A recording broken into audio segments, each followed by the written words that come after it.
आप मौजूद हैं आज गुरुग्राम में और हमारे साथ फिर दोबारा से खास मेहमान वीर शिरोमणि खाप के राष्ट्रीय अध्यक्ष राजेश धनखड़ मेरे साथ खास बातचीत में फिर दोबारा से मौजूद हैं। हरियाणा में न्यारी पार्टी बनेगी, कोई बड़ा चेहरा पार्टी बना सकता है। ईडी की रेड लगातार जारी है, उसको वो किस तरीके से देखते हैं और साथ साथ कई हमारे और विषय हैं, उनसे भी बातचीत करेंगे। जो ईडी की रेड लगातार जारी है, हुड्डा साहब के ऊपर है, रावदान सिंह पे और सोनीपत के विधायक हैं उनके ऊपर है, और भी कई नेताओं में भी लगने वाली है। अलग अलग नेताओं का अलग अलग बयान होता है। कांग्रेस कहती है कई नेता, बीजेपी डर गई है और ये अनाप शनाप ईडी का डर दिखा के हमें डरा रहे हैं। तो क्या वास्तव में ईडी का डर, क्या आपको भी नहीं लगता कभी? देखो ऐसा है, कभी डरा है ईडी की डर? मैं ईडी को जानता ही नहीं, वो कौन सा जनावर है। जिस आदमी के पास दादालाई धोबी की जमीन है और वो आदमी लाखों करोड़ की संपत्ति बना के कहां से लाया और 3.5 करोड़ की गाड़ियों में घूम रहे हैं, तो ये तो जग जाहिर है। आजादी के बाद जो राजनीति में आया, उन लोगों ने 2-2 बीघा जमीन के जो मालिक थे आज लाखों करोड़ की संपत्ति बनाई। वो कहां से बनाई? जब नौकर मालिक के ऊपर हैवी हो जाएगा तो उस घर का विनाश होगा, उस उद्योग का विनाश होगा, उस प्रदेश को बर्बाद करेगा जिस नौकर का मालिक से बड़ा दिमाग हो जाएगा। और राजनेताओं ने यही किया हमारे साथ। आपको लगता है हुड्डा साहब की जो कार्रवाई हो रही है सही सटीक हो रही है और हुड्डा साहब जाने वाले हैं? क्या लगता है? नहीं, देखो, हुड्डा साहब हो चाहे खट्टर साहब हो, मैं तो कह रहा हूं अगर इन्हें गलत किया तो इन्हें चला जाना चाहिए, जाएंगे। हुड्डा साहब जो वोटर हैं जाट वोट को हटा के, क्या बाकी वोटर हुड्डा साहब से अदर जो जातियां हैं, जाति फैक्टर तो हरियाणा में अक्सर हर जगह हर विधानसभा में है, तो क्या कुछ कटे कटे रहते हैं? नहीं, मैं कह रहा हूँ जाट अकेले जाट का भला कर दिया गया। 10 साल चीफ मिनिस्टर है हुड्डा साहब। मैं 1000 उदाहरण दे दूं, उनके राज्य में जाटों के साथ बहुत बुरा हुआ है। अगर कौम की बात थी तो 3 लड़के मैयड़ में जाट आंदोलन में गोलियों से भी मारे गए। भूपेंद्र हुड्डा चीफ मिनिस्टर था। बिल्कुल। खट्टर साहब के राज में 37 लड़के मार दिए। हमें तो खरबूजे बना दिए इस राजनेताओं ने। जाति के नाम पर ब्लैकमेल करो सारी बरादरी। अकेले हुड्डा साहब की बात नहीं कर रहे, सब अब अपनी जाति की ठेकेदारी उठाते हैं और अपनी जाति को बर्बाद करते हैं। धनखड़ साहब, आपने कई बातें बहुत अच्छी बोली और वो सच साबित हुई है। अब पार्टी वाली बात बोली थी, वो पार्टी तो शायद अब नहीं रही। क्या लगता है अब पार्टी बन सकती है अभी हरियाणा में? अभी तो ईडी के पास हथियार हैं लंबा साहब, और जब तक वेंटिलेटर पर आदमी हो है, जब उसके जीने की उम्मीद होती है। शायद को बड़ा नेता रात रात में अमित शाह पैर पकड़ के पार्टी घोषणा करते हैं। समर्पण तो बीजेपी करा के छोड़ेगी बड़े लीडरों का। नमस्कार, एक बार फिर दोबारा से स्वागत आपका हरियाणा न्यूज 24 पे। मैं हूं मुन्ना लंबा, मेरे सहयोगी विनय सिंधु के साथ आप मौजूद हैं आज गुरुग्राम में और हमारे साथ खास फिर दोबारा से खास मेहमान वीर शिरोमणि खाप के राष्ट्रीय अध्यक्ष राजेश धनखड़ मेरे साथ खास बातचीत में फिर दोबारा से मौजूद हैं। इन्होंने कई विषयों पे बातचीत की है। कई बार हरियाणा में न्यारी पार्टी बनेगी, कोई बड़ा चेहरा पार्टी बना सकता है। आज हम बातचीत करेंगे वीर शिरोमणि के राष्ट्रीय अध्यक्ष राजेश धनखड़ से कि ईडी की रेड लगातार जारी है, उसको वो किस तरीके से देखते हैं और साथ साथ कई हमारे और विषय हैं, उनसे भी बातचीत करेंगे। तो धनखड़ साहब, आपका बहुत बहुत स्वागत है हरियाणा न्यूज 24। लांबा साहब, आपको मेरा हाथ जोड़ के नमस्कार। आपके दर्शकों को भी, न्यूज 24 देखने वाले दर्शकों को मेरा नमस्कार। अपने ईडी की रेड पे हम बातचीत करें तो आप वीर शिरोमणि खाप के राष्ट्रीय अध्यक्ष हैं, तो क्या समझते हो किस तरीके से जो ईडी की रेड लगातार जारी है, हुड्डा साहब के ऊपर है, रावदान सिंह पे और सोनीपत के विधायक हैं उनके ऊपर है, और भी कई नेताओं में भी लगने वाली है और कई नेताओं पे अभी लग चुकी है, तो किस तरीके से देखते हो? क्या किस मायने में? क्योंकि कई लोग तो कहते हैं ये दबाने की कोशिश कर रहे हैं, अलग अलग नेताओं का अलग अलग बयान होता है। कांग्रेस कहती है, कई नेता, ये तो हमारा चुनाव प्रचार है, बीजेपी डर गई है और ये अनाप शनाप ईडी का डर दिखा के हमें डरा रहे हैं। तो क्या वास्तव में ईडी का डर, क्या आपको भी नहीं लगता कभी? देखो, ऐसा है, कभी डराया ईडी के डर?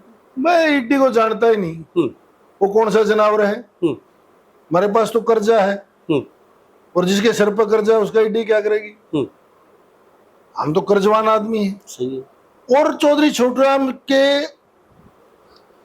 बहुत ज्यादा विश्लेषण करके राजनीति सीखी है। पलवल से पेशावर तक का जो पंजाब था, चौधरी छोटूराम से बड़ा कोई नेता नहीं हुआ जी। राव मोहर सिंह से बड़ा कोई इस दक्षिणी हरियाणा में नेता नहीं हुआ। उन लोगों ने कहा कि मैं आजादी का पहला सिपाही हूं, परंतु गोरे अंग्रेज जाने के बाद काले अंग्रेज आएंगे और इस देश के एक मजदूर और किसान को नोच नोच के खा जाएंगे। अब ये पकड़े जाएंगे कांग्रेस वाले, तो कल बीजेपी वाले पकड़े जाएंगे। ये लोगों को एक विश्लेषण करने की जरूरत है कि जो आदमी आज तक 2 एकड़ का, 5 एकड़ का, 20 एकड़ का जमीन का मालिक था, उनकी तो संपत्तियां घटी हैं और बैंक के कर्जवान हुए हैं, और राजनेताओं के पास 3.5 करोड़ की लैंड क्रूजर गाड़ियां हम घूम रहे हैं और बड़े बड़े बंगले, फार्म हाउस बना लिए। जिस आदमी के पास दादालाई 2 बीघे जमीन है, खाली 2 बीघे जमीन, और वो आदमी लाखों करोड़ की संपत्ति बना के कहां से लाया, और 3.5 करोड़ की गाड़ियों में घूम रहे हैं, तो ये तो जग जाहिर है। मैं अपने लालच के लिए, मैं अपनी गुलामी और चाटुकारिता के लिए और अपने राजनीतिक स्वार्थ के लिए अगर किसी भ्रष्ट आदमी को परिवार, जाति, अक्षत्रवाद की बात करके और किसी को कमेटी ये गलत है, सीबीआई ये गलत है, मैं नहीं मानता। हो सकता है राजनीतिक बीजेपी है इतने, यहाँ इसी इनके जो भ्रष्ट लोग हैं वो छुपे रहें और दूसरे उजागर कर देंगे। यानी कि जो ये कार्रवाई हो रही है डी हुड्डा साहब के नजदीकी राव दान सिंह और भी कई विधायक लपेटे में आ चुके, आने वाले हैं 2-4 दिन में, शायद एक बहुत बड़ा गिरफ्तारी वगैरह भी होने वाली है। तो क्या लगता है ये आपके मायने में जो सही हो रहा है, जो माल जैसे कमाया है या खाया है या दबाया है या गलत तरीके से कुछ भी किया है, तो ये आपकी नजर में जो लोग राज में रही, उनके राज में होते हुए चाहे हुड्डा साहब हो, चाहे मनोहर लाल खट्टर हो, या उससे पहले जो मुख्यमंत्री रही है, मैं एक बात पूछ रहा हूं, क्या उनके राज में जब लोगों के को केस होते थे तो एक ही बात कहा करते हैं कि कोर्ट पे भरोसा करो और पुलिस पे करो। तो आज लोग भी भरोसा करेंगे कानून के ऊपर। जो कानून कर रहा है वो तो कोर्ट से पता लग जाएगा। भाई ओम प्रकाश चौटाला चीफ मिनिस्टर थे 5 बार के, जी सही है, 10 साल सजा काट के आए। उसके बारे में लोगों ने कहा कि कांग्रेस ने सजा करा दी, कांग्रेस वाले कहे बीजेपी ने सजा करा दी। ये लोग अपने निजी स्वार्थ के लिए पॉलिटिशियन, हरियाणा के देश की तो मैं क्या कहूं, परंतु आजादी के बाद जो राजनीति में आया, उन लोगों ने 2-2 बीघा जमीन के जो मालिक थे आज लाखों करोड़ की संपत्ति बनाई। वो कहां से बनाई? एक बार विधायक बनने के बाद वो 100-200 करोड़ का आदमी हो जाए, उसके पास गाड़ियों का नहीं पता होता कि कितनी है। गुड़गांव जैसे साइबर सिटी में उनकी कोठियां हैं, वो 1 लाख रुपए से कम जूता नहीं पहनते। और उसका जो वोटर है, उस हरियाणा का जो जन्मदाता है, वो जो इस एमएलए, एमपी और मुख्यमंत्री के मालिक हैं, क्यों वोटर तो मालिक है ना। सही है। वो राजनेता इनका नौकर है। राजनेता हमारी नजर, मेरी नजर में, लोग कुछ भी मानते हो, राजनेता जब हरियाणा के जो जीएसटी का पैसा है, टैक्स का, उससे तनख्वाह ले रहा है, गाड़ी का तेल ले रहा है, गनमैन ले रहा है, हमारे पैसे से वो खर्चा कर रहा है, तो हमारा नौकर है।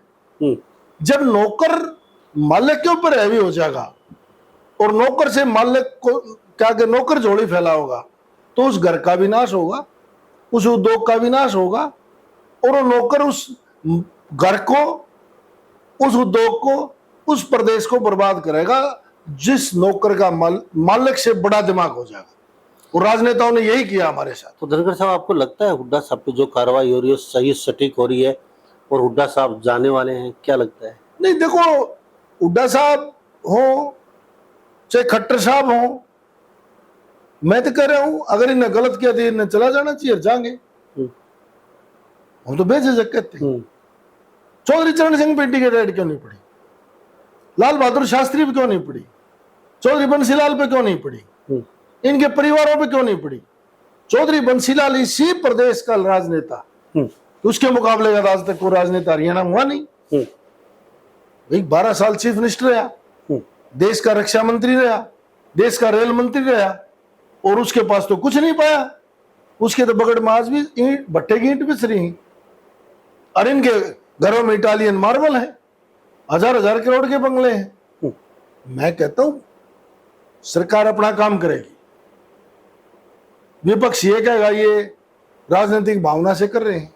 बिल्कुल द्वेष भावना है राजनीति। आगे अगली बार जब सरकारें बदलेंगी तो बीजेपी वालों ने भी यही कहना है, हमारे तो कान पक गए इस प्रदेश के लोगों के और इस देश के लोगों के, क्यों कमाते हैं इतना पैसा, किसी की लड़की कन्यादान तो नहीं डालते। जी बिल्कुल। ये अपना एक एफिडेविट जारी करे सारे राजनेता कि भी मेरे दादा के पास इतनी जमीन थी, मेरे बाप के पास इतनी थी, और हमारे भाइयों के पास इतनी थी। तो राजनीति से कमाया पैसा कहां से कमाया? मैं सारे राजनेताओं की बात कर रहा हूं। श्वेत पत्र जारी कर दें कि हमारी पैतृक दादा लाई संपत्ति क्या थी और आज हमारी संपत्ति क्या है। और जब एक आदमी हरियाणा जैसे प्रदेश में जहां 20 एकड़ का किसान भी 50 लाख का कर्जवान है, वो किस्त नहीं दे पा रहा, वो अपने बच्चे को दवाई नहीं दवा पा रहा, और इनके बच्चे 3.5 4 करोड़ की गाड़ियां में घूम रहे हैं, तो भाई ये तो अंधेर नगरी चौपट राजा है। चौपट राजा। धनखड़ साहब, आप वीर शिरोमणि खाप के राष्ट्रीय अध्यक्ष हैं, पूरे भारत में आपकी खाप है, उसके नाते आप अध्यक्ष भी हैं, तो हर बात बोलते हैं तो आपकी बात बड़ी अहमियत, क्यों खाप पूरे राष्ट्र के, फिर एक जो बात बोलते हैं वो बात बहुत दूर तक जाती है, और उस बात का कोई महत्व भी होता है। आम इंसान कोई बोले तो कोई ज़्यादा तजब्बो नहीं देते, और आपकी बात मुंह से निकलने के बाद बहुत दूर तक। तो आपको क्या लगता है, एक बात मैं आपसे जानना चाहूँगा, आप जाट वीर श्रोमणी महासभा के राष्ट्रीय अध्यक्ष हैं, हुड्डा साहब जो वोटर हैं जाट वोट को हटा के, क्या बाकी वोटर हुड्डा साहब से अदर जो जातियां हैं, जाति फैक्टर तो हरियाणा में अक्सर हर जगह हर विधानसभा में है, तो क्या कुछ कटे कटे रहते हैं क्या हुड्डा साहब को? बाकी जो जातियां हैं वो हुड्डा साहब को वोट कहीं कहीं नहीं करते, बीजेपी की तरफ ज्यादा जाना पसंद करते हैं। मैं आपसे जानना चाहता हूँ। नहीं, मैं कह रहा हूँ जाट अकेले जाट का भला कर दिया गया। 10 साल चीफ मिनिस्टर है हुड्डा साहब। मैं 1000 उदाहरण दे दूं, उनके राज्य में जाटों के साथ बहुत बुरा हुआ है। जैसे बहुत ऐसी बात है, जमीनें गई हैं आपके गडोली के अंदर, जिस तरह रिलायंस को कब्जा लिया तो उसमें भी जाटों की जमीन थी, औरतों पे भी केस बने, लड़कियों पे बने, जो हुड्डा साहब भी चीफ मिनिस्टर थे। और जब हमारी कौम की आप बात कर रहे हो, जिस मैं सभा का राष्ट्रीय अध्यक्ष हूं, तो चौधरी भूपेंद्र सिंह हुड्डा हरियाणा के चीफ मिनिस्टर थे और मनमोहन सिंह प्राइम मिनिस्टर थे। जब जाटों को एनसीईआरटी में लुटेरा लिखा गया तो कौन था चीफ मिनिस्टर? अगर कौम की बात थी तो 3 लड़के मैयड़ में जाट आंदोलन में गोलियों से भी मारे गए, भूपेंद्र हुड्डा चीफ मिनिस्टर था। बिल्कुल। खट्टर साहब के राज में 37 लड़के मार दिए। हमें तो खरबूजे बना दिए इस राजनेताओं ने, इस कौम को खरबूजा बना दिया। जाति के नाम पर ब्लैकमेल करो सारी बरादरियां, अकेले हुड्डा साहब की बात नहीं कर रहा, सब अब अपनी जाति की ठेकेदारी उठाते हैं और अपनी जाति को बर्बाद करते हैं। जाति के काम हुई, और जो चीफ मिनिस्टर हो जाए, जो विधायक हो जाए, जो सरपंच हो जाए, वो उस जाति का नहीं, हो तो छत्तीस बिरादरी का होगा। अब ये फैसला तो लोगों ने करना है, किससे कट रहे हैं किससे नहीं कट रहे। तो अब धनखड़ साहब, आपने कई बातें बहुत अच्छी बोली और वो सच साबित हुई है। अब पार्टी वाली बात बोली थी, वो पार्टी तो शायद अब नहीं रही, क्या लगता है अब पार्टी बन सकती है अब भी? अभी हरियाणा में अभी तो ईडी के पास हथियार हैं लंबा साहब, और जब तक वेंटिलेटर पे आदमी हो है, जब उसके जीने की उम्मीद होती है, शायद को बड़ा नेता रात रात में अमित शाह पैर पकड़ के पार्टी घोषणा कर दे ईडी से बचने के लिए, या बीजेपी ज्वाइन कर ले। समर्पण तो बीजेपी करा के छोड़ेगी बड़े लीडरों का। चीन है भाई, आज के दिन तो भूपेंद्र हुड्डा भ्रष्टाचार ही नहीं हुआ 10 साल से। तो अगर भूपेंद्र हुड्डा भ्रष्टाचार किया है, दान सिंह ने किया है, या विधायक ने कराया है, पवार ने, सोनीपत वाले ने, इन्हें तो भ्रष्टाचार 10 साल पहले किया है या आज कराया है? 10 साल पहले। तो 10 साल से की बीजेपी कहां सो रही थी? इसका मतलब ये अपने राजनीतिक फायदे के लिए साठगांठ चल रही थी, चोरों को बचा रहे थे। फिर तो सारे भाई भाई हैं ये। एक कहावत है, चोर चोर मुशेरा भाई। तो सारी राजनीति की मैं बता रहा हूं। अगर हुड्डा साहब आज भ्रष्टाचारी हो गए, दान सिंह आज भ्रष्टाचारी हो गए, पवार हो गया, रतेरा हो गया या छोकर हो गया, तो इन्हें तो भ्रष्टाचार 10 साल पहले करा था। 10 साल के पहले ईडी नहीं थी हिंदुस्तान में, ईडी के पास टाइम नहीं था। आज इतनी कौन सी इमरजेंसी है? ये राजनीतिक सौदेबाजी कहीं ना कहीं चूक हुई है। सौदा बिगड़ जाए तो ईडी बाहर आ जाए, जब सौदे के ऊपर बात तय हो जाए तो ईडी वापस चली जाती है जी। ये लोगों का शिकार करती हैं सारे राजनेता। ये मेले में व्यापारी क्या आग्रह ना कि भाई बड़द बेचना है, बाबू ने भी बेरा 60 का बिकेगा, बेटे ने बेरा 60 का बिकेगा। बाबू 60 का बेच दे तो बेटा झगड़ा करेगा नकली, तने गलत करे बड़द बेच दिया, और वो बड़ा राजी होकर उसने बेच दिया। चलते चलते छोटा सा शॉर्टकट उधर, क्या दक्षिण हरियाणा के अहिरवाल की जनता राव को बड़ा चेहरा अपना मानेगी?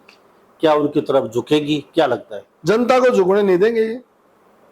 आज तक तो जनता झुकी है, चाहे राव इंद्रजीत के पीछे झुकी हो, चाहे और किसी नेता के पीछे झुकी हो। आज तक तो जनता को उन नेताओं ने झुकाया है जो 6 बार के सांसद और राज्य मंत्री तक सीमित रख दिए। तो इसका मतलब तो ये होगा बच्चा 8वीं पास नहीं कर सका। और जो सांसद 6 बार का राज्य मंत्री तक सीमित है, तो अहिरवाल के लोग तो खपा है इस बात से, और अपने इतने बड़े नेता की बेइज्जती का बदला जरूर लेंगे जी। लगता है भाई 6 बार का सांसद राज्य मंत्री है, और पहली बार आए हुए चुने हुए मनोहर लाल खट्टर जैसे सांसद कैबिनेट मंत्री है। तो ये तो दक्षिणी हरियाणा का ही नहीं, मेरे पूरे प्रदेश की जनता का नरेंद्र मोदी ने अपमान कराया है। तो 3 लोग जो भी बनाए हैं, एक मनोहर लाल खट्टर को छोड़ के, जो हमारी ग्रामीण पृष्ठभूमि से संबंध रखने वाले कंवरपाल गुर्जर हो, नवकृष्ण पाल या राव इंद्रजीत हो, दोनों को सिर्फ राज्य मंत्री तक सीमित कर दिया। स्टूडेंट बना दिए, टीचर आज भी नहीं बन दिए। चलो, तो धनखड़ साहब बहुत बहुत धन्यवाद, बातचीत की आपसे बड़ा अच्छा लगा। और खासकर वो जो बात आती ईडी के ऊपर थी, आप राष्ट्रीय वीर शिरोमणि के अध्यक्ष हैं, तो आपसे रिएक्शन लेना चाहते थे कि ईडी आपने अपना रिएक्शन दे दिया। भाई जो काम कर रही है, कानून अपना काम सही कर रहा है, चाहे कोई भी हो उसके ऊपर शिकंजा कैसा जिससे गलत किया उस पर सब स्वाभाविक है शिकंजा कसना। तो आपका बहुत बहुत धन्यवाद, दिल से हमारे बहुत बहुत धन्यवाद लंबा साहब, आपका, अपने दर्शकों का आपका बार बार धन्यवाद। आप इस प्रदेश की जनता को बहुत से सच्चाइयों से अवगत कराते हो, और आपके चैनल को लाखों लोग देखते हैं। हमारी तो शुभकामनाएं हैं कि जो नेशनल मीडिया है वो तो एक सफारी किलर मीडिया है, जो पैसे लेके राजनीतिक लोगों की हत्याएं होती हैं राजनीति में, वो नेशनल मीडिया तो काम कर रहा है। आप फिर भी इस समाज को, इस प्रदेश की जनता को जागरूक करके जिस तरह से अपना मार्गदर्शक कर रहे हो अपने चैनल से, तो आप तो धन्यवाद के पात्र हो, और हमारी तो बार बार शुभकामनाएं हैं। आप फूलो फलो और सच्चाई से ऐसे ही इंटरव्यू देते रहो। बहुत बहुत धन्यवाद, मेरा धन्यवाद। Thank you. तो हमारे साथ ये राजेश धनखड़ खास बातचीत बने हुए थे, वीर शिरोमणि खाप जाट अध्यक्ष हैं, वीर शिरोमणि खाप के राष्ट्रीय अध्यक्ष हैं, और खास बातचीत की है। फिर भी अगर आपके कोई प्रश्न है तो अपनी राय जरूर लिख दीजिए, आपके नेक्स्ट ऑफिस में इनसे बातचीत करेंगे, जरूर जानने की कोशिश करेंगे। तो इन्हीं सब बातों के साथ मैं मुन्ना लांबा, मेरे सहयोगी विनय चंदू के साथ हरियाणा न्यूज़ 24। नमस्कार, जय हिंद।